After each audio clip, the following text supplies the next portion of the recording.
Hello, and welcome back to Sunless Sea. This week we are going to do a little bit of last-minute shopping before setting off to our destination. What I want to buy is more food. So let's basically buy food until our cargo is full. Yeah, because food is the most important thing, because if you run out of,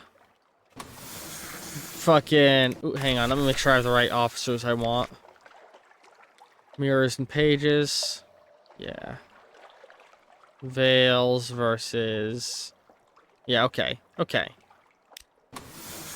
can always try and convert food or supplies into fuel. Oh god, our upgraded engine. Oh, it's so good. So, plan for today, we're going to hit up these guys to trade recent news for a Z story. Swing down to Quaker's Haven for a quick visit. Go to the canal to continue that mission. Then we'll cut down to the Isle of Cats in order to talk with her about our reward for the mission we did for her. Stop at the Mangrove College on our way to the Fathom King, where we can trade the Z story for info on our father. From there, we can swing up to Polytherium for supplies, stop by Ekin Rock or Gator's Morn, I should say, before heading to Zeal Port at the Salt Lions to pick up some stuff there, and then head home.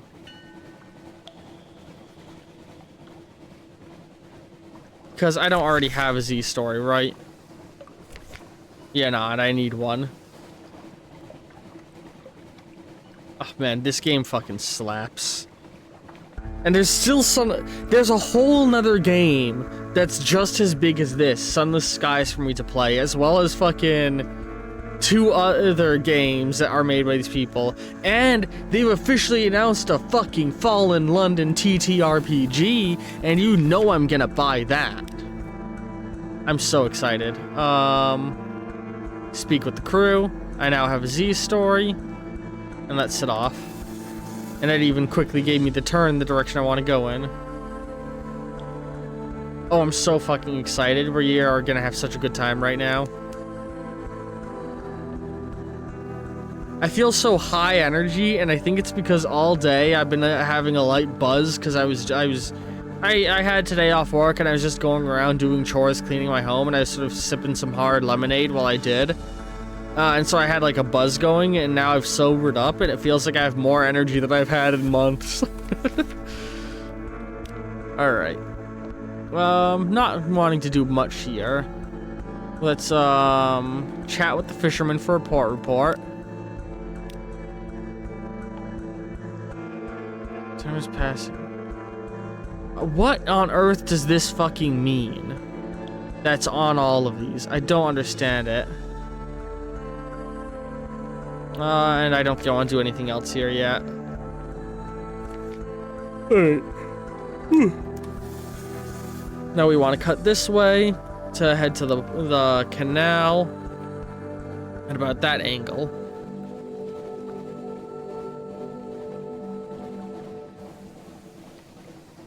Oh man, this game is a delight. And like, there's almost a benefit to this being a once-a-week series, in that I don't think I'm gonna ever burn myself out on it. Because usually what happened with this in the past is I would play a fuck ton of this game, burn myself out on it, and then step away for a few months. But because I only play this once every 2 to 3 weeks, I'm always excited to be hopping back into it. Which is a great fucking feeling. Alright. Now let's slide along here. And then we're just gonna slide right into here. Oh, we can glide so far forward now. Let's drop off the travel writer. We've done this in the past. There's a... What was it? A guy got hung? A woman got hung from a light. And now they want to go to... Have one last visit. Yeah, of course we're gonna take them wherever they want to go. To Consart. Got it. Man, 22 fuel and 20 supplies. So you literally can't make this trip with the starting ship. That's interesting. You need to get a better ship. Yearning burning no more than 199. Or you may never return. Let's gather some information for port report. And no shops here. Oh, there is shops. But I don't think I want to buy anything from them, so let's head off. Alright, now we want to turn down towards the Isle of Cats, so down that way. There's almost definitely going to be an island in the middle of that trip. Let's lock sights on this thing in case it starts to attack us. 2 to 3 good shots on it will kill it. I think we're good. We're going to outrun it. Oh man, this better engine is so good. We're going at, yeah, pretty much a perfect angle. Tilt a little more that way. Turn the lights off to save on fuel.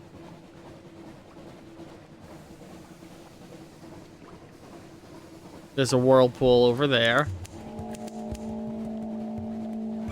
What is that?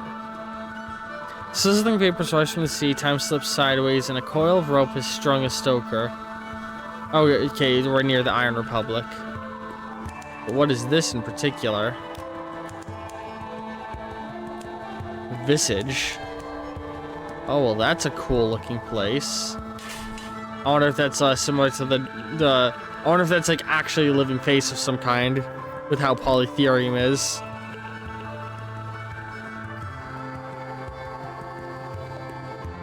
Alright. Swing up into here.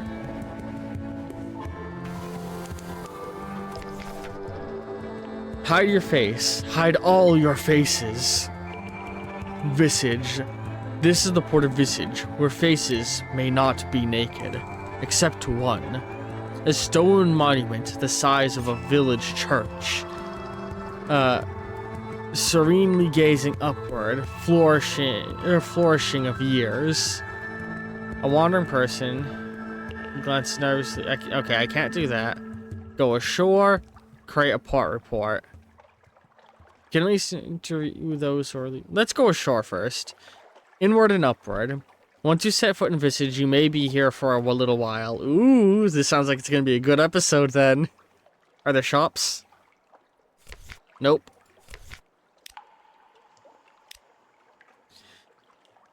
Terms. All those who enter must play their parts. The sign is visible only after you've crossed the threshold. Check in at customs. One may not... Oh, wait. I just realized I didn't read the top. On the lower slopes, stone buildings, flat roofs, archways. In the architecture, there lingers memory of lotus and palm fronds. The hill above is a face, forever looking up at the ceiling of the Untersee. No one inhabits its cheeks or the hollows of its eyes. Check in at the custom house. One may not wander Visage at will. A changing room. All visitors must pass, one by one, through a room guarded by a person in a mask of a moon moth. Masks in an assortment of shapes and colors await. Ask going without a mask. Ask the significance of the masks. Frog, locust, and bat. Maybe there's more to it than a question of aesthetic taste. Assorted pestilences. Moonmoth explains. Each mask declares a different intention towards the denizens of Visage, and must be accompanied by the suitable behavior. The frog is for visitors who, though perhaps clumsy and unfamiliar with local etiquette, have come in order to observe the local ways and make uncouth comments about them.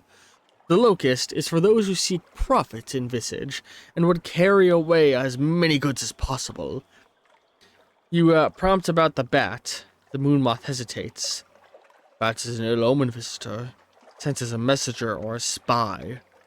Bat always dies. Let's go with frog for our first visit then. Yeah. fair face will do. Thank you very much. Let's not do that. Yeah, frog mask. First visit. It looks curious. Moonmoth lifts the mask and places it over your head.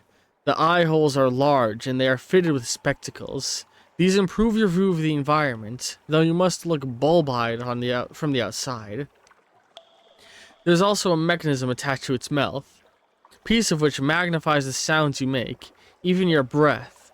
You start to thank the Moonmoth and it comes out in a booming croak. Thank you! May you profit from your visit in knowledge, says Moonmoth, its wings folded neatly over its back. Okay. I like this.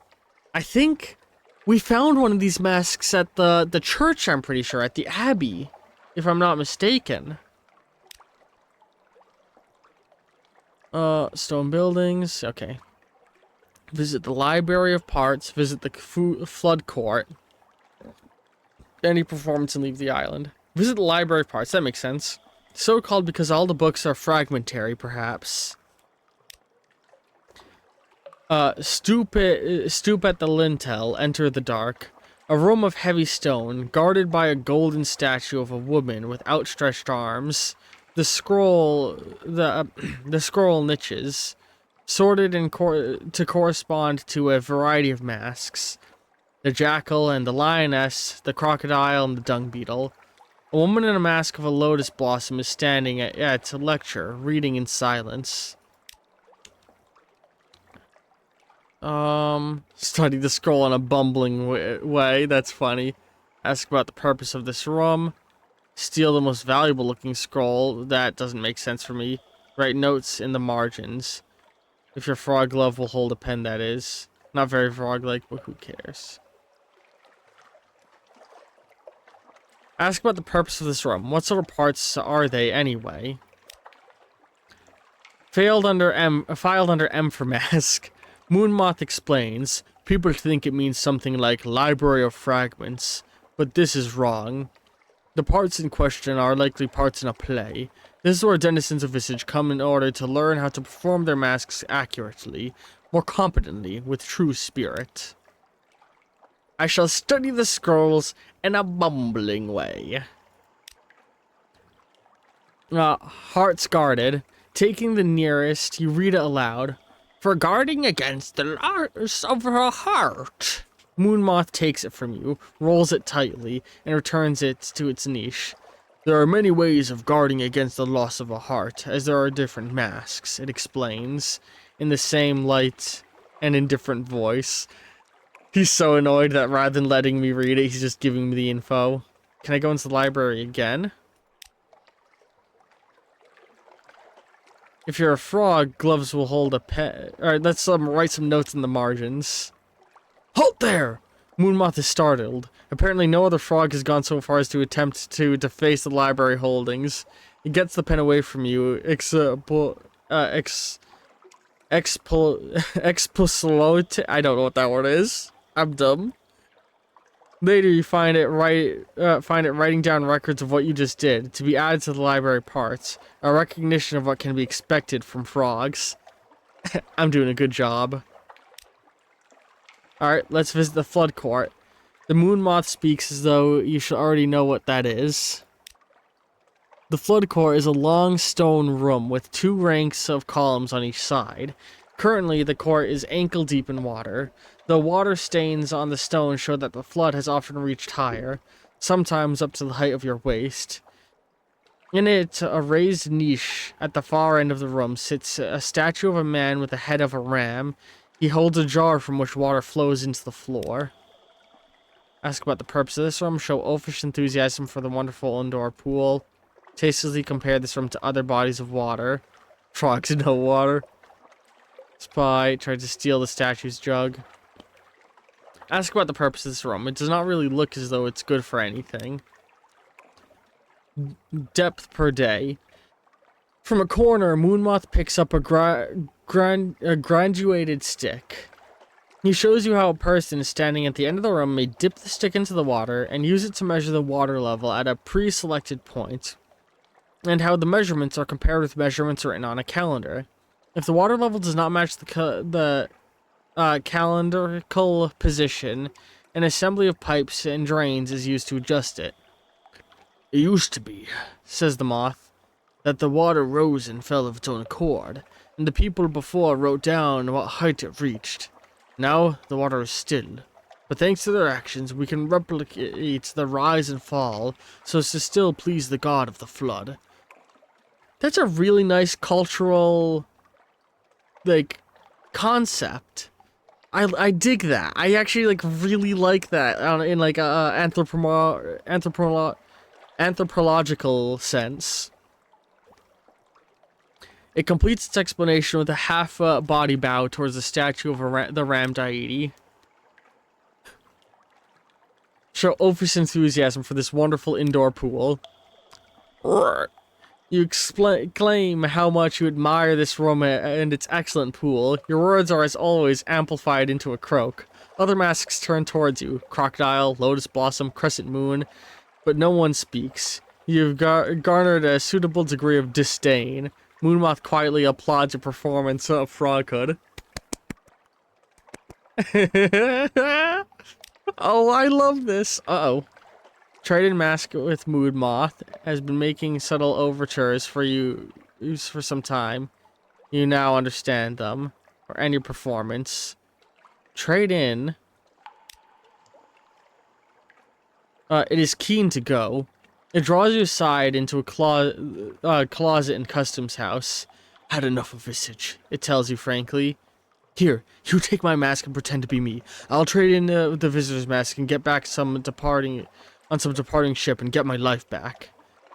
Its face, no, now you see, her face, aging but unlined. A lifetime of never needing to use facial expressions. That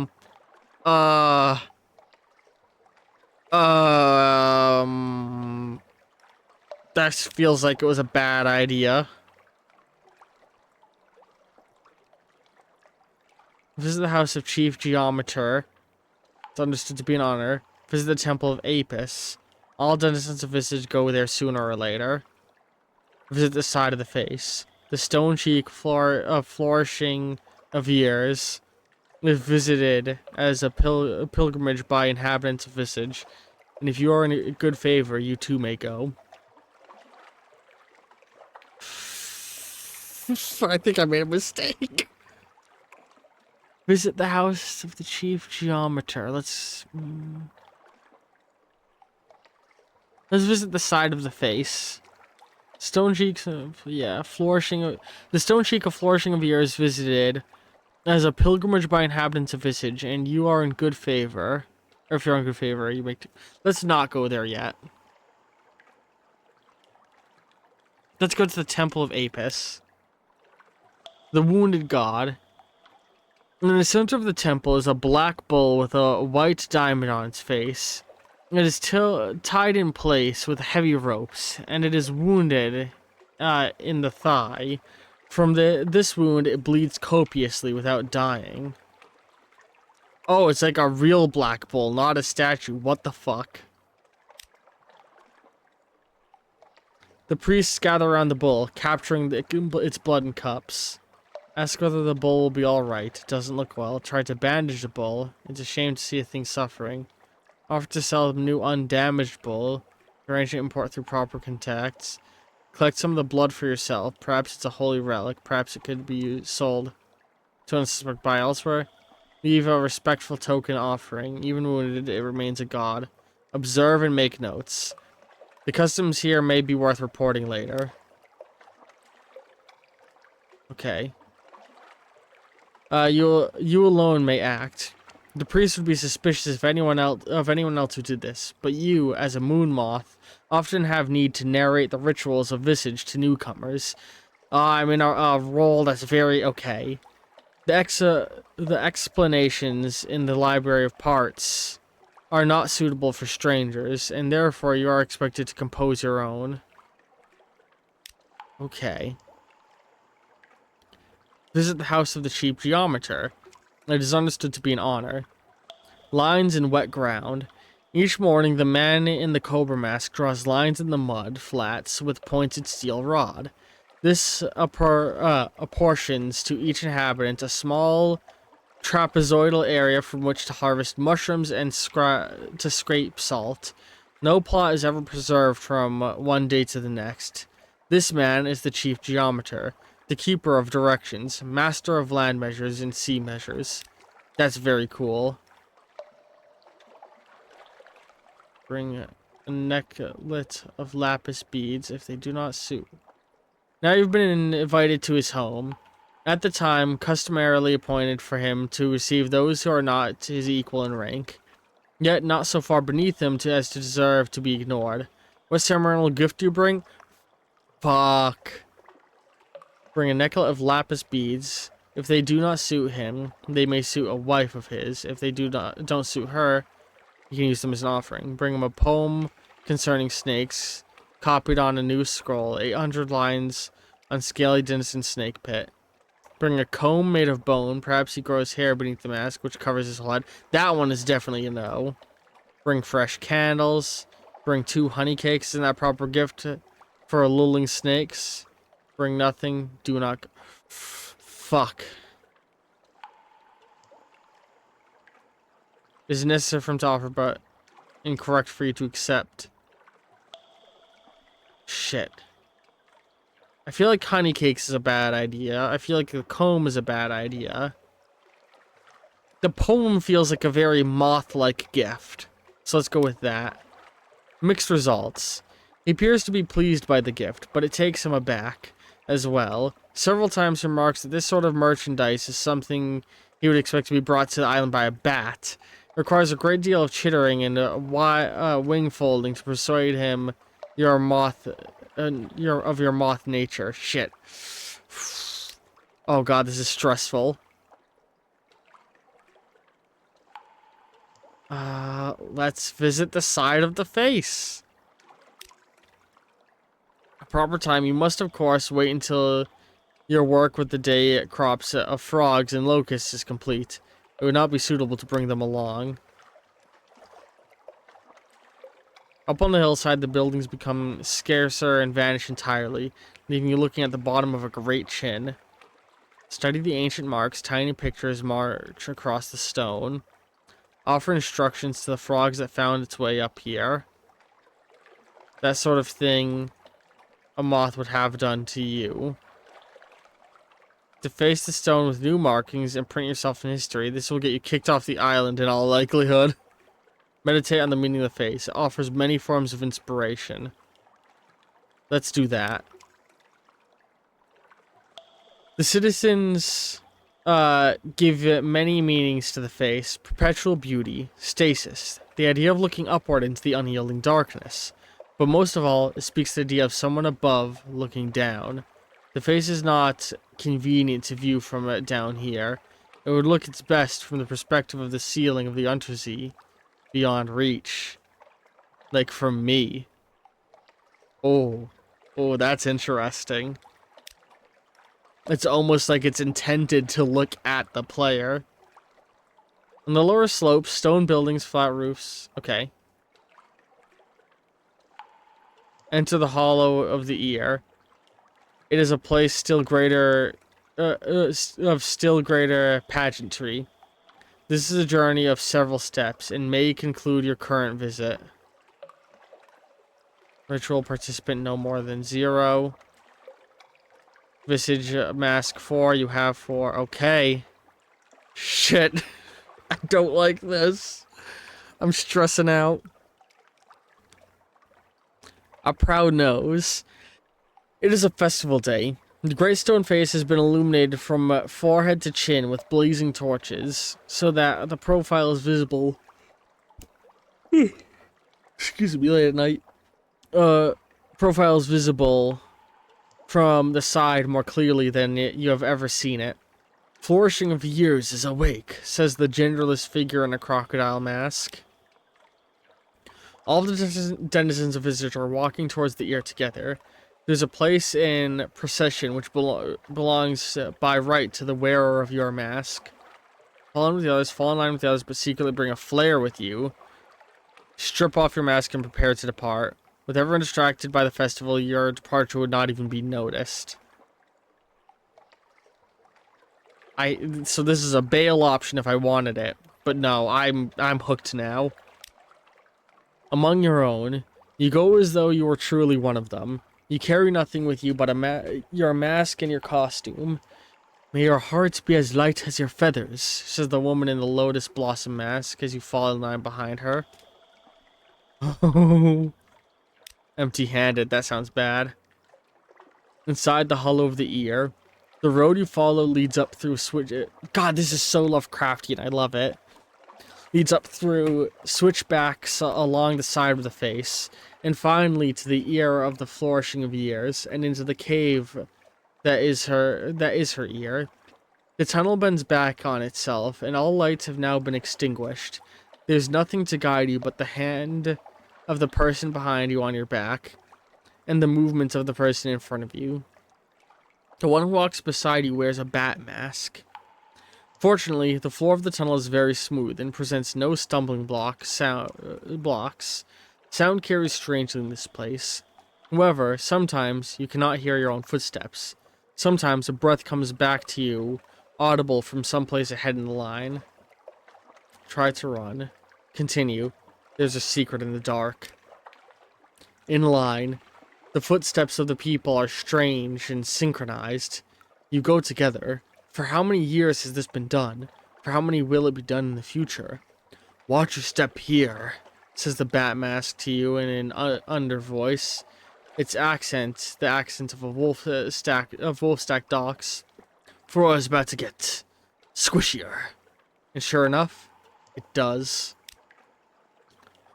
No, is this like a real ear? Are we in a giant sleeping god? Oh no! At last the tunnel opens out. You and all the other congregations spread out in a cavernous space. A voice speaks in the darkness, a ritual preparation. Here, at the new year, we gather under the one mask of the flourishing of years. Her face is turned to the gods. Protected by her mask, we may remove our own. Protected by her script, we may speak outside our parts. Here and there is the sound of people fumbling with ties and strings.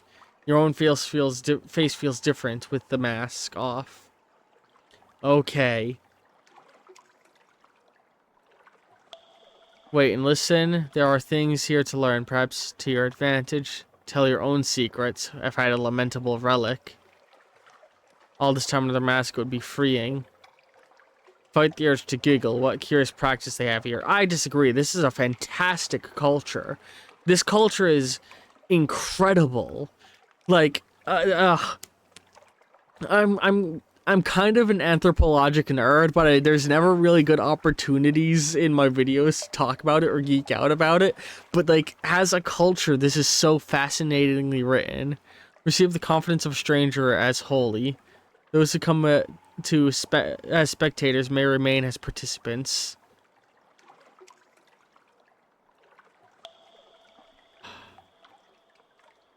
Let's wait and listen. Not much for blackmail. You move silently through the dark, hearing one knot of conversation then another. Secrets exchange do not offer much leverage. You can't see the owners of the secrets. Here and there, you catch the smallest fragments of something that might serve you in future occasions. The memory of a voyage east, the half-rumor of the Carmelian coast, a muttering of admiralty. Cool, full level up worth of secrets. Let the ceremony end according to the proper rites. Last bell. At the end of the hour, there comes a woman with a feather of shimmering silver, which she tucks into your hand. Symbol of the innocent heart that will not be eaten by the jackal. Then a bell rings, and the time of speech is over. You all begin to put your masks back on. It is possible you cannot know for sure that in the cover someone has exchanged a mask with someone else, which would make perfect sense. Like, this is your chance to change who you are in this society, so you'll get to spend another year in a new role. That's very, very interesting. It is an orderly and perfect line that emerges again from the era flourishing of years. If anyone watches from above, they must surely be satisfied. A captivating treasure. Oh. End your performance and leave the island. You can't stay in character forever. Calmer. When the other citizens are distracted, you find your way to the familiar customs house and rid yourself of the mask and robe. There's a satisfaction in laying aside a role well performed. Huh. Let's write a port report. That will have to do. A departing merchant gives you a confusing account of a crocodile and honey cakes, and something about ear blockage. To this, you add your own impressions about the street layouts close to port and the types of commerce here. When the lights are especially bright, it is possible to make out the details of the profile of that great stone face. All right. I hope you've all enjoyed this extra long episode of Sunless Sea where we explored Visage. This was very cool. And I would presume, so this is the welcoming hall. This is clearly the water building. I guess up there is the library, if in any way these are meant to actually represent the buildings that are described. God. What is my favorite island? Because this definitely places up there. I feel like Pigmote and Visage right now are my favorite islands. They're just so immediately fascinating. That could be a fun thing to do in the distant future. A tier list of islands in Sunless Sea. Sorry, just stretching a little bit. Whoa. This game is fantastic. But yeah, that's it for this episode of Sunless Sundays. Be sure to come back next week for more. I hope you've all been enjoying as much as I have. I love all you very, very much, and ta-ta for now.